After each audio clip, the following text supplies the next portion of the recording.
உனக்கு என்ன இல்லை, நீ மட்டும் கஷ்டப்படுறன்னு ஏன் நினைக்கிற? உன்னை சுற்றி பார்த்துருக்கியா? 1000 பேர் உன் வாழ்க்கைக்கு ஆசைப்படுறான். உன்கிட்ட இருக்குது, அவங்களுக்கு இருந்தால் போதும்னு ஏகப்பட்ட பேர் நினைக்கிறான்.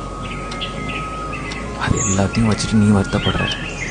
அவன் அதை பார்த்தான்னா சிரிப்பான். அவ்வளோ இருக்கு உங்ககிட்ட, அதை மதிக்க முடியல. இல்லாததை நினச்சி வருத்தப்பட்டுக்கிட்டு இருக்க. வருத்தப்படாத, சந்தோஷமாக இருக்கிறதுக்கு உங்ககிட்ட நிறையா இருக்குது. அதை நினச்சி சந்தோஷப்படு. இல்லாதது கிடைக்கும், கண்டிப்பாக கிடைக்கும். இது சத்தியம்.